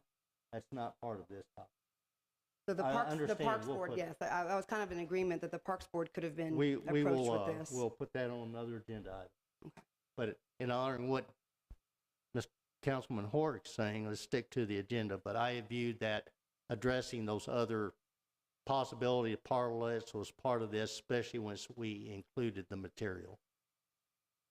Mayor Halsey, Yes. I do have a question then. Do we have a motion to act on anything here, or is this more of an aspect of we know what we're going to be doing for the cleaning part of it, and that we should be tabling this with bringing more additional information for a future agenda item? There is no motion required. We know what we are doing for the Well, that's what I said. It cleanliness. said consider an act. That's, I don't think that we have a consideration or to act. You don't have a particular action. It says consider an act, so usually I understand what it says. That's, you know, and if you decided you wanted to rent that trailer, $7,000 a month right now, it's in a contingency. We can take it out of contingency. That's about, by the time we get water and sewer and electricity to it and accounting for an annual rent, we might be at $150,000. Just be aware of that. You could act on that right now. But I think us addressing the sanitary needs that have been brought up to our attention, thank you, and others, and making sure it is stocked with our own employee and not relying on a contractor. Also, we're going to follow up how much times they swap them out. That addressed the fundamental issue of this agenda item. But also what we know here is the council would like to see an upgrade from that, understanding the permanent solution is a couple of years away. But we would not have to wait for 2 years for that. So I don't know what motion you would make, whatever motion you like. I don't know what motion to make. Yeah. we could table it when we have more information on the cost of the trailers. Well, there's not anything to table. Could we continue it then? So it's Oh, on. we'll continue. Yes, ma'am. So I'd like to make a motion to continue the discussion of fire station baseball field portalets to the next meeting. Motion is made to continue discussion of the baseball field portalets. Would you amend your motion to include trailered systems as well? Not limited to portalet? Yes. Okay. So motion has been amended to continue discussion of the fire field, baseball field portlets and consideration of other systems. Is there a second? I second that. There is a second. Any further discussion? All in favor? It's unanimous. Very good. Okay. The item 9, executive session, we have no need for that. Let's go to item 11, future agenda items. We have those on here. I have also, I've added during the meeting the TRA Fort Worth Haslett ILA. That's forthcoming. That doesn't mean it's at the next meeting, but it's just on here. So you know that's coming. And then also we'll add the motion that we just made, the ball field portlets and other systems for consideration. Is there anything else we'd like to add? Would that last motion include the 2-year plan on a permanent restroom solution? It won't include the permanent because we haven't got the site select. We put that trailer anyway. Gotcha. No, it would not include the permanent. This would be that. I can tell you, if you want us to work out what the permit is, it'll be a couple of months before you see this item again. I suggest you go with the, we'll work up the trailer option and the cost involved, including getting access to it, putting it on a pad, electricity and water. Okay? Okay, understood. All right. Very good. All right. Then let's go to item 12, adjourn. Is there a motion? Mayor Hall, I move to adjourn. Motion is made to adjourn. Is there a second? I second that. There is a second. Any discussion? All in favor? It's unanimous. Thank you, council.